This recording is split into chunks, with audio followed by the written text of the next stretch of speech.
श्री ओम नमः सिद्धेभ्यः। एष सुरासुरमण सिन्धवन्दितं नोदनादिकं ममलं प्रणमामि वड्ढमानं तीर्थं नमस्कारं शेषे पुण्यतीर्थहरि ससौवसिद्धे विशुद्धसाभावे समणे अणाणदंसं चरित तव वीर्यायारे ते सौवे समगं पतेगमेव पतेगं वन्दामि अवट्टन्ते अर्हन्ते मानुषे खेते किच्चारिहन्तारम् सेताळं तरणमोगणहराणम् अज्जावैवगाळं सारूढं चैव सौवेसिं तेसिं विशुद्धदंसं प्राणपहाडासमं समासेज्य उपसंपयामि सम्मं जतोणि बाणसंपत्ति। प्रवचन सार प्रमादम ज्ञान तत्व प्रज्ञापन महाधिकार गाथा 23 पृष्ठ 41। आदाणाणपमाणं प्राणं अपमाणमोदिष्ठं ळेयं लोयालोयं तं माणाणं तु सौवगदम्। इसमें चर्चा अपनी एकदम नए दृष्टिकोण से शुरू हुई थी। सामान्यतः तो इसको एक रेखा गणित के प्रमेय की तरह लेते हैं कि ए बराबर बी, बी बराबर सी, तो ए बराबर सी में भी लेता था, पर अभी चर्चा का दृष्टिकोण एकदम भिन्न है। पहला वाक्य है आदाणाण प्रमाण, ज्ञान प्रमाण आत्मा है। तो आत्मा ज्ञान प्रमाण है, तो क्या उसमें अन्य गुण नहीं है या अन्य गुण सर्वांग व्याप्त नहीं है? उसे ज्ञान प्रमाण ही क्यों है? जब सुख प्रमाण नहीं है क्या? समझ गए? चारित्र प्रमाण नहीं है क्या आत्मा? श्रद्धा प्रमाण नहीं है क्या आत्मा? अगुरु लघुत्व प्रमाण नहीं है क्या आत्मा? पॉइंट समझ रहे हैं? तो ये बहुत से गुण हैं, कुछ कॉमन है, सामान्य है, और कुछ विशेष है। तो विशेष गुण भी बहुत सारे हैं आत्मा के, तो उन सब के प्रमाण आत्मा को क्यों नहीं? ठीक है, उन सब के प्रमाण आत्मा को क्यों नहीं कहा? पहले समझ लो, एक शब्द होता है परिमाण और एक शब्द होता है प्रमाण। परिमाण माने होता है माप। कोई चीज को हम मापते ना, ये कपड़ा 2 मीटर परिमाण है, ये नगर 36 वर्ग किलोमीटर परिमाण है। तो जो माप होती है, नाप होती है, वो क्या होती है? परिमाण। और प्रमाण जो प्रज्ञा से जाना जाता है, जिसका निर्णय किया जाता है, समझ गए? उसके लिए नापना जरूरी नहीं, जिससे पहचानी जाती है, चीज का निर्णय होता है, वो कहलाता है प्रमाण। यहाँ प्रमाण का अर्थ प्रमाणमय निक्षेप वाला प्रमाण भी नहीं है और प्रत्यक्ष परोक्ष वाला प्रमाण भी नहीं है। समझ रहे? यहाँ प्रमाण का अर्थ जो दर्शन में और न्याय में प्रमाणवाद चलता है वो नहीं है। यहाँ ज्ञान प्रमाण का अर्थ ज्ञान प्रामाणिक है या प्रमाण है, सम्यक ज्ञानम प्रमाणम, जो प्रमाण की परिभाषा है वो नहीं है। यहाँ पहले भ्रम निकाल देना, वो परिभाषा बिल्कुल नहीं है। प्रमाण माने निर्णीत, जितना ज्ञान है उतना समझ गए। उसके अलावा चूंकि आत्मा के प्रत्येक प्रदेश में ज्ञान है और प्रत्येक प्रदेश में दर्शन भी, सुख भी, वीर्य भी, समझ गए। उसके अलावा श्रद्धा चरित्र आदि गुण भी है कि नहीं? तो उनके प्रमाण आत्मा क्यों नहीं? यही प्रश्न किया था ना मैं। वो गुण अपना निर्णय खुद नहीं कर सकते, उनका निर्णय भी, उनकी पहचान भी कौन करता है? ज्ञान करता। पॉइंट समझ में आ रहा कि नहीं? तो आत्मा किससे प्रमाण हुआ? ज्ञान से प्रमाण हुआ। अन्य गुणों से, जिन्हें अपना खुद का ही पता नहीं है, खुद का ही निर्णय जो नहीं कर सकते, वो आत्मा का निर्णय क्या करें? समझ गए? यहां लोगों को बड़ा भ्रम हुआ कि आत्मा ज्ञान मात्र है, जितना ज्ञान है उतना आत्मा है। ये अर्थ यहां नहीं है। वो परिमाण का अर्थ होता है, वो प्रमाण का अर्थ नहीं होता।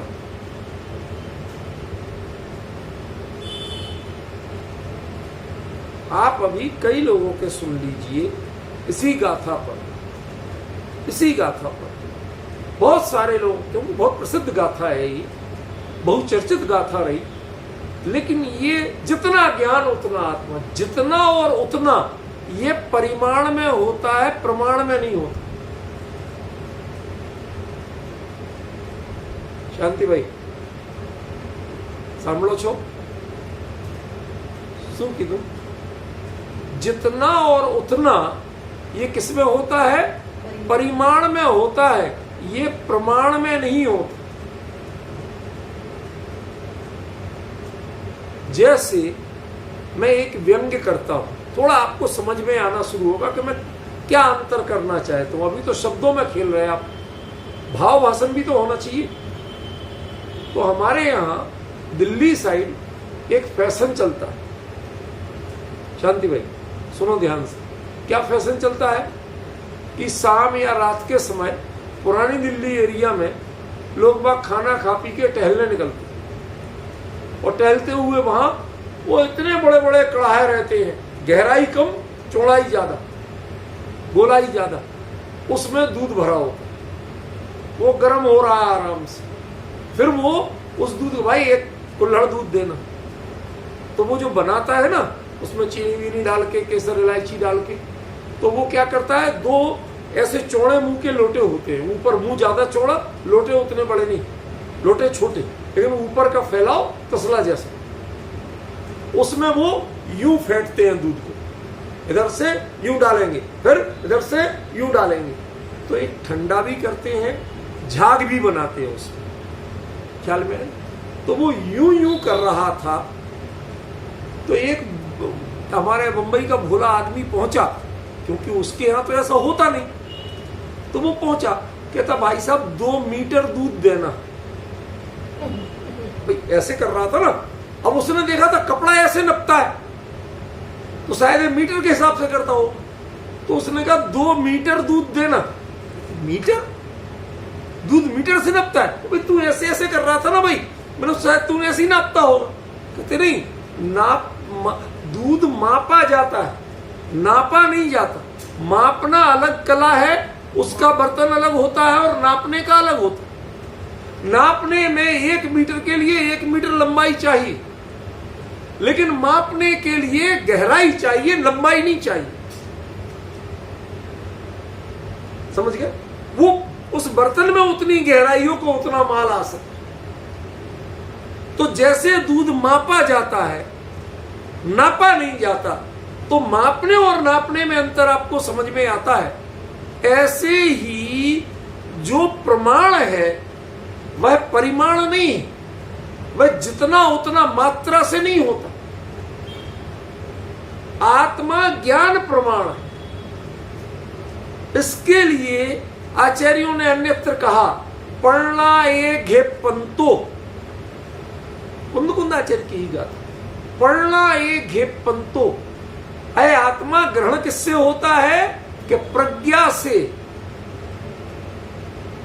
ज्ञान विशेष से आत्मा का ग्रहण हो। समझ गए? तो आत्मा है, ऐसा है, इसका प्रमाण क्या है? किसने निर्णय किया? तो ज्ञान ने निर्णय किया। तो एक बात बताओ, ज्ञान आत्मा से बड़ा है कि छोटा?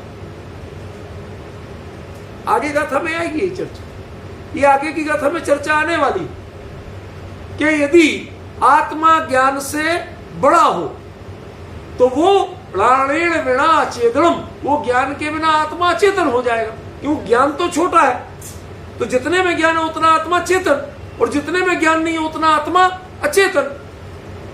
समझ गए ना?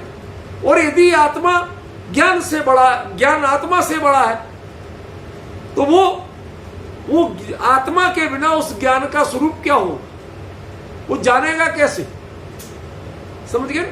किसके आधार में रहेगा? ये सब प्रश्न आगे करने वाले हैं। उनको आप देखोगे तो आदाणाण प्रमाणम, वो परिमाणवाची नहीं है, प्रमाणवाची। आचार्य ने यहां प्रमाण शब्द का प्रयोग किया है, परिमाण शब्द का प्रयोग नहीं। इसलिए जितना आत्मा है उतना ज्ञान है, ये यहां मुद्दा नहीं। आत्मा की पहचान किससे? ज्ञान से।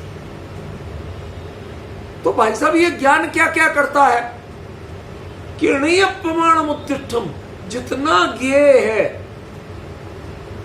वो सबको जानने वाला ज्ञान, सबकी प्रमाणिकता करने वाला ज्ञान।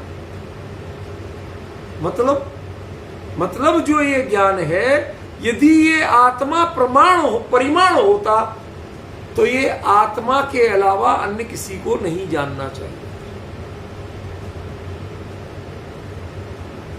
नहीं आया पकड़? परिमाण और प्रमाण दोनों का अंतर बता रहा हूं। यदि आत्मा ज्ञान परिमाण होता तो जितने में आत्मा है उतने में ही ज्ञान रहना चाहिए, आत्मा को ही ज्ञान को जानना चाहिए, आत्मा के अलावा किसी को नहीं जानना चाहिए। ये बड़ा भारी कॉन्सेप्ट अंतर आ रहा है। पकड़ में आ रही है बात? क्या कह रहा हूं? पकड़ में आ रही है? यदि आत्मा ज्ञान परिमाण होता तो उसे आत्मा के अलावा अन्य किसी को जानना ही नहीं चाहिए, तो आत्मा कभी सर्वज्ञ नहीं हो सकती। समझ गए? ये मुद्दा परिमाण का नहीं है, ये मुद्दा काय का है? प्रमाण का। आत्मा का निर्णय ज्ञान से हो, आत्मा ज्ञान से जाना जाता। तो ज्ञान अकेला आत्मा ही को जानता है क्या? कि नहीं नहीं नहीं नहीं, ज्ञान की सामर्थ्य तो बहुत बड़ी है। वो कितनी है? प्राणम नय प्रमाण उद्दिष्ट। यदि ये परिमाण शब्द होता तो ज्ञान ज्ञेयों में नहीं रहता। ज्ञेयों को निर्णय तो करता है, जानता तो है, लेकिन ज्ञेयों में रहता नहीं। और यदि परिमाण कहते कि ये परिमाण, तो आत्मा का ज्ञान ज्ञेयों में रहना पड़ेगा, ज्ञेयों में व्याप्त होना पड़ेगा। अब मुद्दा समझ में आ रहा है क्यों मैं जोर दे रहा हूं कि प्रमाण का अर्थ परिमाण नहीं है? क्योंकि प्रमाण शब्द तो आत्मा ज्ञान प्रमाण है लिखा, तो राणम नहीं प्रमाण, ज्ञान ज्ञेय प्रमाण, ये भी तो लिखा है। समझ गए? तो फिर आत्मा के ज्ञान को लोकालोक में रहना पड़ेगा। कहते वो नहीं है, वो लोकालोक परिमाण नहीं है, वह ज्ञेय परिमाण नहीं है, ज्ञेय के मामले में प्रमाण है। He know everything, but he never going anywhere. वह सबको जानता है, पर वह किसी में जाता नहीं। यदि परिमाण कहोगे तो उन सब में जाना पड़ेगा, और प्रमाण कहोगे तो किसी में जाना नहीं पड़ेगा, व्याप्त नहीं होना। इस शब्द की बहुत गहराई है, और मतलब मजे की बात यह है कि इस गाथा में जब जब चर्चा की गई तो परिमाण पे की गई। आत्मा कितना है, जितना ज्ञान। यदि जितना और उतना अर्थ है तो ज्ञान कितना है कि जितना ज्ञेय है। तो जितना आत्मा है के प्रदेश है उतना ज्ञान है, तो ज्ञेय के प्रदेश जितने हो उतना ज्ञान भी होना चाहिए। भाई जब परिमाण कहोगे तो ज्ञेय के प्रदेश हो तो आत्मा का ज्ञान लोकालोक में व्याप्त होना पड़ेगा। समझ गए? और फिर जब आप कहते हो कि केवल ज्ञान की एक पर्याय वह ऐसे असंख्यात और अनंत लोकालोक आ जाए तो उनको भी जान सकती, तो जो चीज है ही नहीं उनको कैसे जान सकती? भाई लोकालोक तो एक ही है ना, अनंत तो नहीं है ना। और ज्ञान की पर्याय में यदि अनंत को जानने की सामर्थ्य है तो वह अनंत के लिए प्रमाण है, अनंत के परिमाण नहीं है। यदि वस्तु में व्याप्त होकर के ज्ञान की सत्ता, ज्ञान का ज्ञानपना सिद्ध होता हो तो आत्मा का ज्ञान कभी अनंत लोकालोक को जाने की सामर्थ्य वाला हो ही नहीं सकता। क्यों? क्योंकि अनंत लोकालोक है ही नहीं। इसलिए ज्ञान की सामर्थ्य अनंत है, लेकिन ज्ञान ज्ञेयाश्रित नहीं। ज्ञान की प्रामाणिकता ज्ञेयाश्रित है कि जितने ज्ञेय हैं उन सबको जान लेगा, लेकिन ज्ञेयों में व्याप्त होना पड़ेगा, ज्ञेयों में जाना पड़ेगा। ये ज्ञान की मजबूरी नहीं। ये अर्थ होता है यदि आप परिमाण कहते। ये प्रमाण है, परिमाण नहीं। शांति भाई, अब शांति से ही सुनना। इसी गाथा पे 10-20 विद्वानों के सुन ले।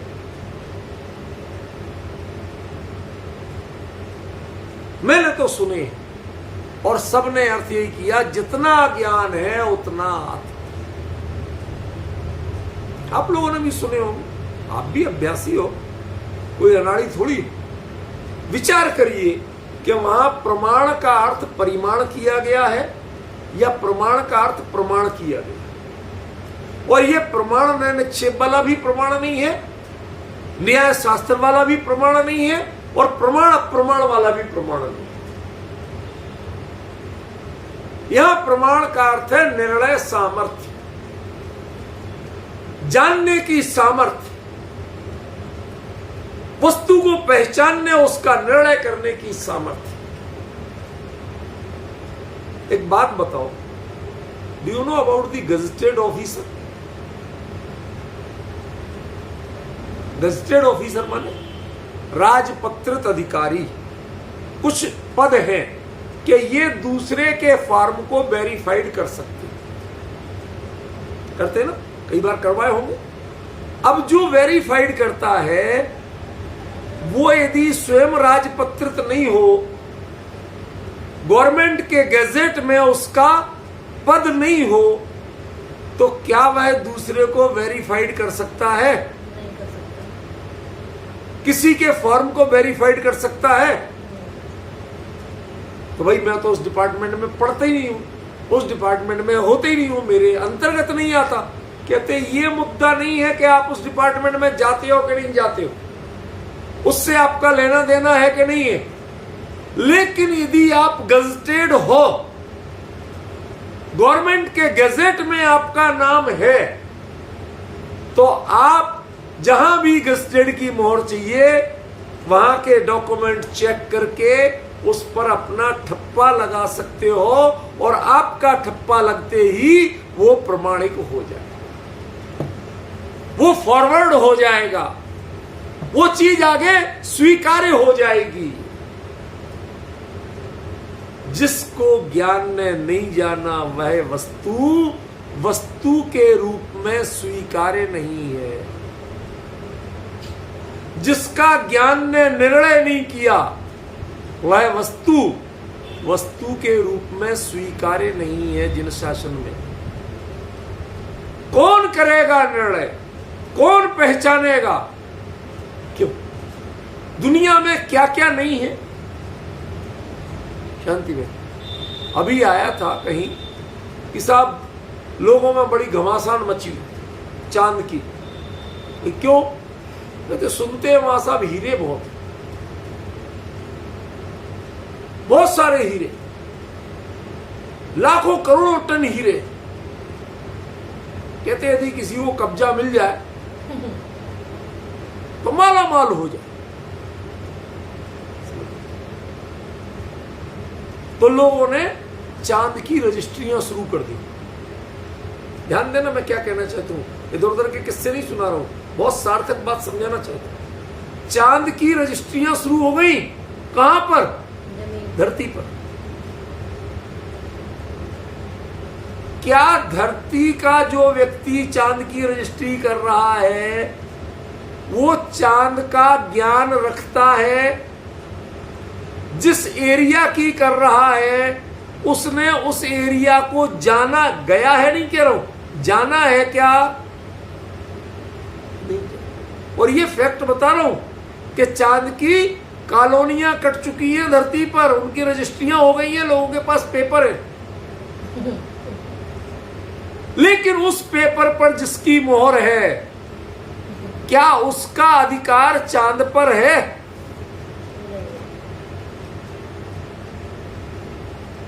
वो यदि गेजेटेड ऑफिसर है भी तो कहां का है वो? भारत। अरे जमीन नहीं, भारत के बाहर नहीं है वो। अमेरिका का वेरिफिकेशन नहीं कर सकता किसी व्यक्ति का। अब डिफरेंस समझ रहे ना? वो जो करेगा तो भारत का ही करेगा क्योंकि वो इंडियन गैजेट में है, वो गैजेटेड है। गैजेटेड है मींस प्रामाणिक है, अधिकृत है। आपकी सील लगने के बाद वो चीज प्रमाण मानी जाएगी, कोई उससे इनकार नहीं कर सकता। But you should be gazetted. समझ गया ना? तो क्या ज्ञान के अलावा अन्य कोई प्रमाण है, अन्य कोई गैजेटेड है, अन्य कोई निर्णय करने और सील लगाने के लिए अधिकृत है कि हां ये वस्तु ऐसी है? ऐसा वस्तु तत्व का निर्णय करने के लिए ज्ञान के अलावा अन्य कोई भी जिन शासन में अधिकृत नहीं।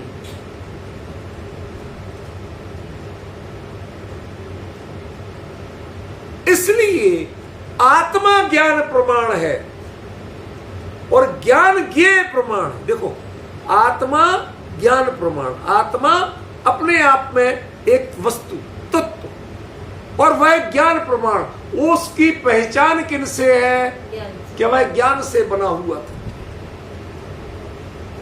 और ज्ञान क्या चीज है?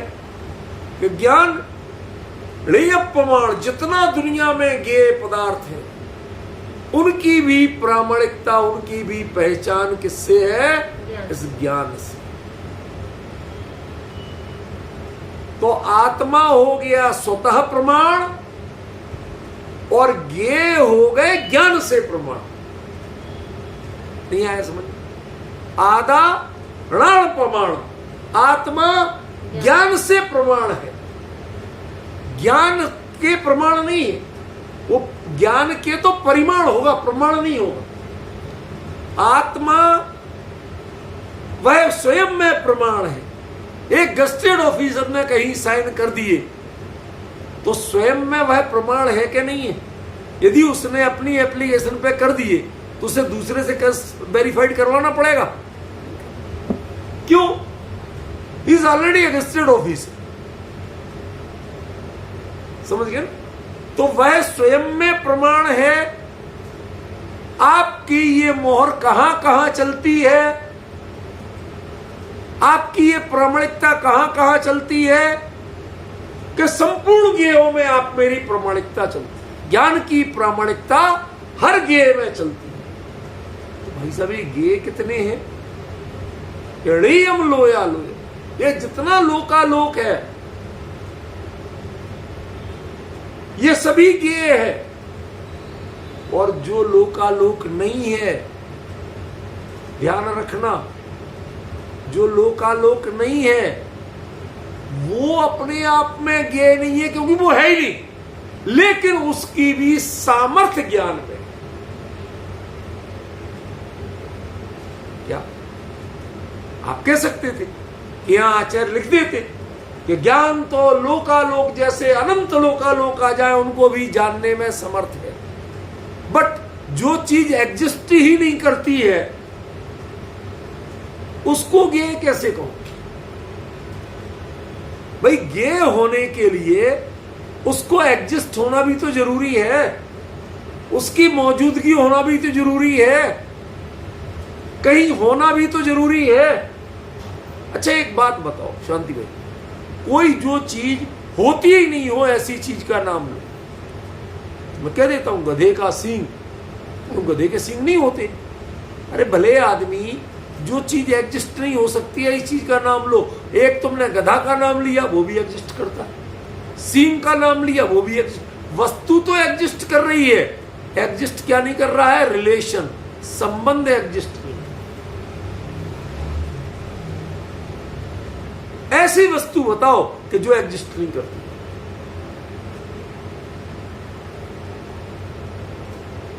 आप जितने बताते हैं, मनुष्य के सींग, गधे के सींग, आकाश का फूल, अरे दुनिया में आकाश भी है और फूल। जो वस्तु का नाम यदि आप लोगे, यदि आप वस्तु को जानते हो तो वो ज्ञेय है, वो एग्जिस्ट करती है, और उस पर प्रमुख, उस पर मोहर जो होगी वो ज्ञान की ही होगी और किसी की मोहर नहीं। अब बात समझ में आई कुछ? क्या चेंज है इसमें? ज्ञेय का ज्ञेयपना किससे है? ज्ञान नहीं जानता हो तो उसका नाम ज्ञेय नहीं। क्या ज्ञान नहीं जानता हो तो उसका नाम ज्ञेय नहीं है। दुनिया में कितने विदेशी हैं शांति भाई? कितने विदेशी हैं? एक भी विदेशी नहीं। आप स्वदेशी बनो तो अनंत विदेशी। शब्द ध्यान देना, आप स्वदेशी बनो तो उसके लिए बाहर के जितने हो गए सब विदेशी हो गए। अन्यथा वस्तु रूप में ढूंढने जाओ तो कोई विदेशी नहीं। सब क्या है? सब अपने अपने देश के नागरिक है। किसी से पूछो आप विदेशी हो तो नहीं, मैं तो अमेरिका का हूं, मैं कनाडा का हूं, मैं ऑस्ट्रेलिया का हूं। सब अपने अपने देश का नाम, कोई विदेशी नहीं मानता। ख्याल में? फिर वो विदेशी क्यों कहलाते हैं? क्योंकि आप भारतीय हो, अपने देश में खड़े हो, अपनी राष्ट्रीयता का प्रश्न उठाते हो, तो बाकी सब विदेशी हो जाते हैं। क्यों? क्योंकि आप उनके देश के नहीं हो, उनके नागरिक नहीं हो। आपके विजन में वो विदेशी हैं, आपकी राष्ट्रीयता के विजन में वो विदेशी हैं, वह वस्तु रूप में विदेशी नहीं। समझ में आया? ऐसे ही आपकी राष्ट्रीयता, आपकी प्रामाणिकता के विजन में ये सब पदार्थ ज्ञेय हैं, वरना वो पदार्थ तो पदार्थ है, ज्ञेय कोई है ही नहीं। भाई वो प्रमेयत्व गुण है, उसको थोड़ी देर साइड कर दो कि प्रमेयत्व गुण है तो कोई किसी ना किसी ज्ञान का विषय बनेगा, लेकिन प्रमेयत्व गुण होने से वस्तु को ज्ञेय नहीं कहा जा सकता। जब तक ज्ञान नहीं जाने तब तक उसे ज्ञेय नहीं कहा जा सकता। डिफरेंस ख्याल में? तो आत्मा ज्ञान प्रमाण यहां से आचार्य ने चर्चा शुरू की।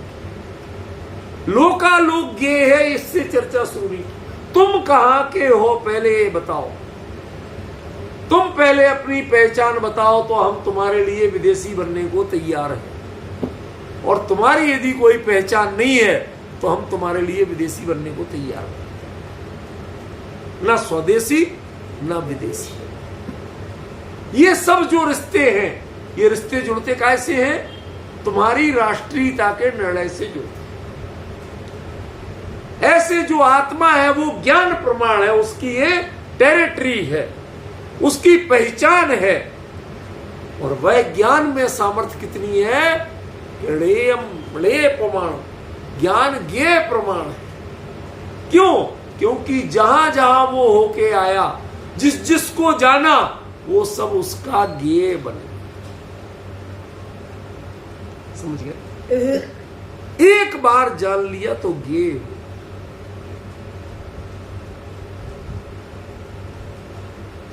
आज बहुत थक गए क्योंकि विषय तो बहुत सूक्ष्म है, और इसीलिए बिल्कुल ही थकान हावी हो गई। अब क्या करें, मेरी भी कमजोरी है कि जब तक सामने से प्रसन्नता नहीं दिखती है तब तक विषय आगे बढ़ाने का नहीं मन। कोई बात, कोई हम किसी से शिकायत नहीं कर रहे, समझने की कोशिश। मुझे तो बात चर्चा करनी है तो मैं तो करूंगा, समझने की कोशिश।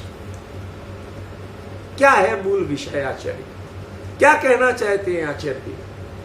आत्मा ज्ञान प्रमाण है, आत्मा की चर्चा करना चाहते हैं। सर्वज्ञता यदि सिद्ध होगी तो किसकी होगी? ज्ञान के नहीं होगी, आत्मा के होगी। सर्वज्ञ आत्मा कहलाएगा, ज्ञान सर्वज्ञ नहीं। ज्ञान तो कैवल्य रूप होता है, सर्वज्ञ रूप नहीं होता। समझ गए? ज्ञान में से बाकी सब पर्दे हट गए, बाकी सब पहचाने हट गई, ज्ञान ज्ञान रूप में रह गया। वह उसकी सर्व कैवल्य है, वह उसका कैवल्य है। ज्ञान में कैवल्य होता है और आत्मा में सर्वज्ञता होती है। आज का एक नया कॉन्सेप्ट ले लो, ज्ञान सर्वज्ञ नहीं होता, ज्ञाता सर्वज्ञ होता। ज्ञान कैवल्य रूप है और ज्ञाता सर्वज्ञ रूप। लोकालोक को जाना ये ज्ञान का काम नहीं है, ये सर्वज्ञ का काम। ज्ञान को तो कैवल्य रूप में, केवल ओनली प्योर अपने रूप में आ जाना होगा। वह तो उसका यदि लोकालोक झलकते हैं तो उसकी सहजता है, स्वभाव है। क्या आत्मा का स्वभाव नहीं है? कहते हां, आत्मा में अन्य अनेकों गुण, अकेला ज्ञान ही नहीं। लेकिन ज्ञान के कारण पूरा आत्मा सर्वज्ञ कहलाता है।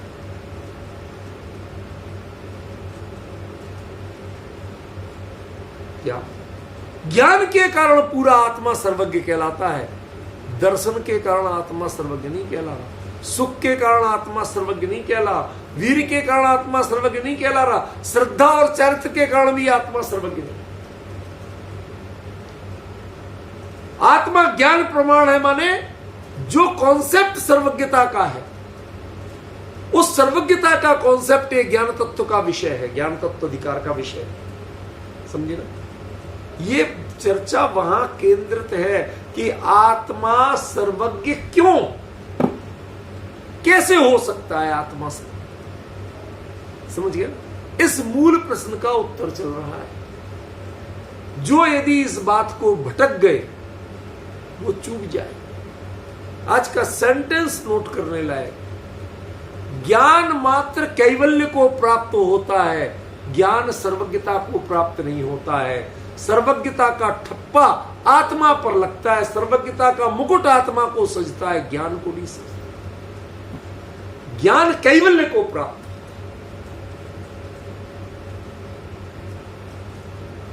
जानती भाई, यदि ये अंतर समझ में आ जाए, ये वाक्य समझ में आ जाए, इतने भ्रम निकल जाएंगे कि आपको गिनती नहीं हो। बहुत बड़ा डिफरेंस ज्ञान कैवल्य को प्राप्त हो रहा है और आत्मा सर्वज्ञता को प्राप्त हो रहा है। क्यों? वो ज्ञान जानता है, लेकिन वह ज्ञान लोकालोक उसमें झलकते हैं, वो उसके ज्ञेय बनते हैं, लेकिन वह लोकालोक को ज्ञेय बनाने नहीं जाता है। क्यों? यदि वह पर की अपेक्षा करे तो कैवल्य रूप नहीं कहलाता।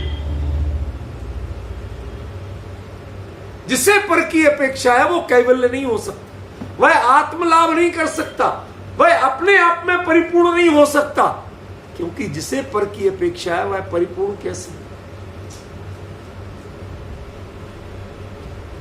इस हिंदुस्तान का सबसे बड़ा अधिकारी कौन है? बताओ, सबसे बड़ा अधिकारी कौन है? सचिन पढ़ा लिखा है, कह देगा राष्ट्रपति है कि नहीं? अरे भाई, यहां सबसे बड़ा अधिकारी संविधान है, राष्ट्रपति भी नहीं है। क्यों? क्योंकि उसका एडीसी उसको मना कर सकता, महाराज आप यहां नहीं जा सकते, संविधान में ऐसा लिखा हुआ है, महाराज आप ऐसा नहीं कर सकते, संविधान में ऐसा लिखा हुआ है। तो बताओ सबसे बड़ा अधिकारी कौन हूं? संविधान के राष्ट्रपति। लगता है मैं राष्ट्रपति, भारत के राष्ट्रपति, कहते वो तो संविधान में लिखा है इसलिए भारत के राष्ट्रपति का नाम हर जगह लगता है। वो अधिकार संविधान की देन है कि राष्ट्रपति की देन है? संविधान। अब अंतर समझ में आ रहा है कुछ? आत्मा ज्ञान प्रमाण है, जैसे वहां संविधान प्रमाण है, व्यक्ति नहीं। व्यक्ति के हाथ में यदि मोहर है, व्यक्ति यदि राष्ट्र का प्रथम नागरिक कहलाता है, वह राष्ट्र का मालिक कहलाता है, तो उसको राष्ट्र का मालिक बनाया किसने? संविधान ने बनाया। ऐसे आत्मा को सर्वज्ञ बनाया किसने? कि ज्ञान ने बनाया। ज्ञान ने स्वयं कैवल्य को प्राप्त किया और आत्मा सर्वज्ञ कहलाया।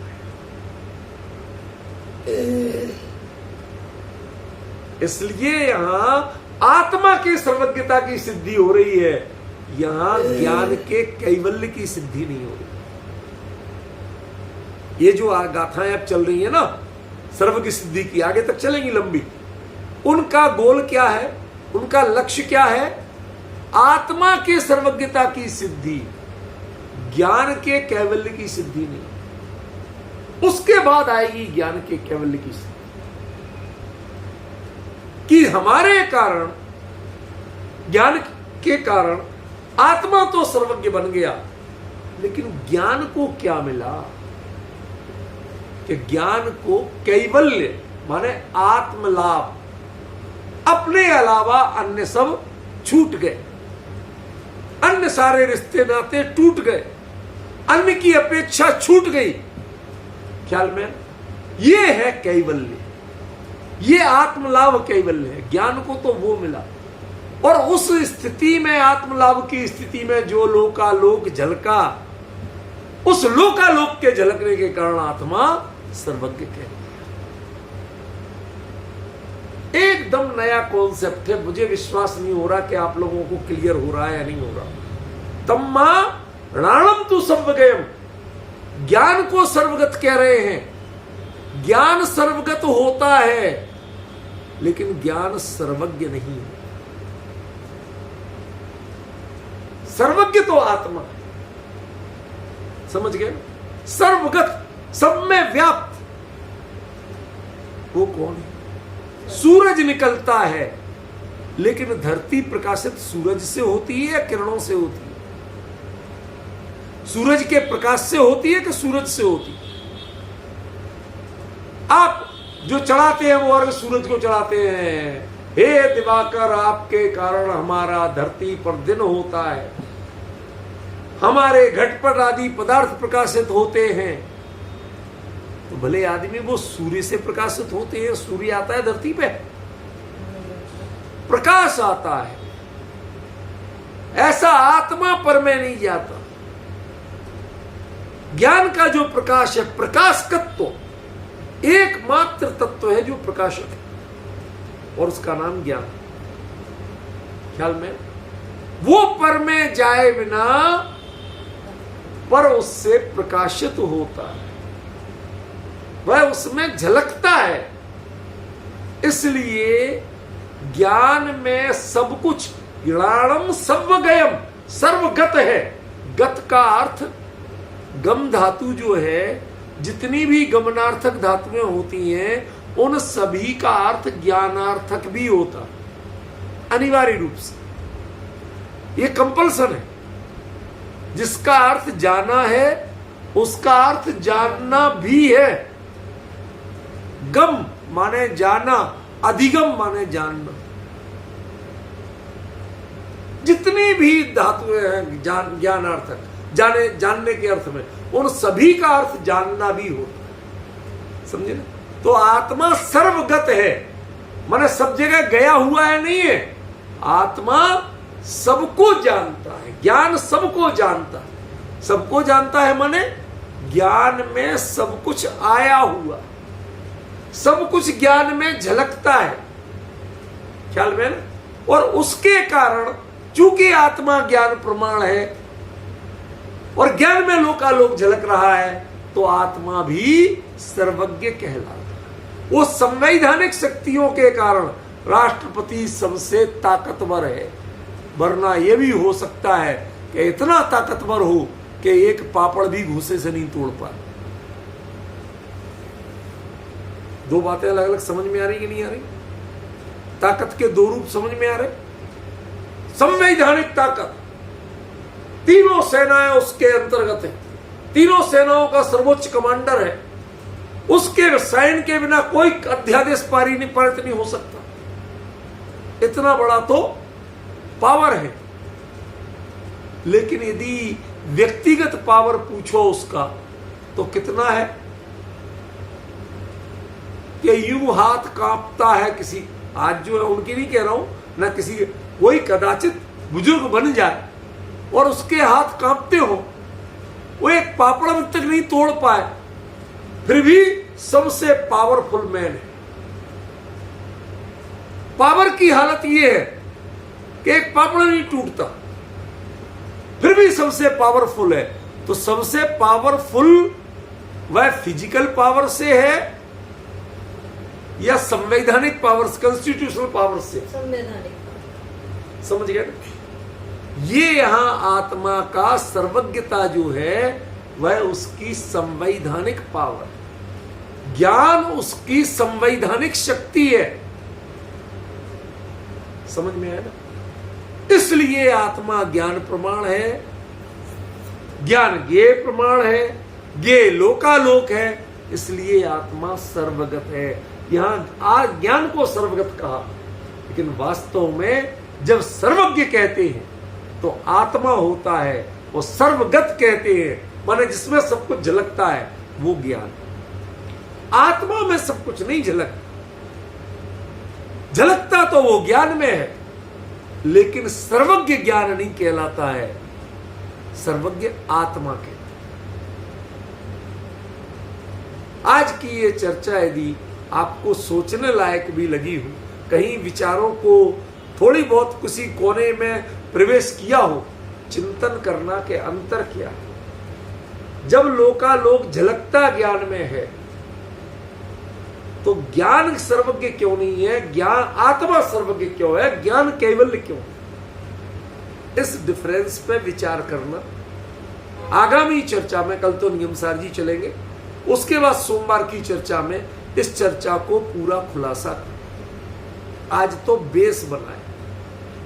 आज का अंतिम निष्कर्ष क्या हुआ? लोकालोक झलकेगा ज्ञान में, ज्ञेय का ज्ञेयपना होगा ज्ञान के कारण, लेकिन सर्वज्ञ आत्मा होगा, ज्ञान नहीं। ज्ञान कैवल्य होगा और आत्मा सर्वज्ञ होगा। ये दो डिफरेंस यदि आपने जान लिए तो सर्वज्ञ और केवली में क्या अंतर है वो आपको समझ में आएगा। क्योंकि कैवल्य लाभ ज्ञान प्राप्त है, समझ गए? कैवल्य लाभ वो दूसरे का, ज्ञान जब तक पर का विकल्प करता है तब तक ज्ञान केवली नहीं है। ज्ञान से पर का विकल्प मात्र छूट जाए, वह स्वयं में शुरुआत भी अपने में और समापन भी अपने में, ऐसा हो जाए, इसका नाम कैवल्य है। और ज्ञान जब स्वयं में स्वतः पर्यवसित होता है तो लोकालोक उसमें, क्यों, वह लोक ज्ञेय प्रमाण है ना। तो जब वह चद्दर को समेटोगे, कभी कभी आप लोगों ने दाल चावल सुखोए हैं छत पे,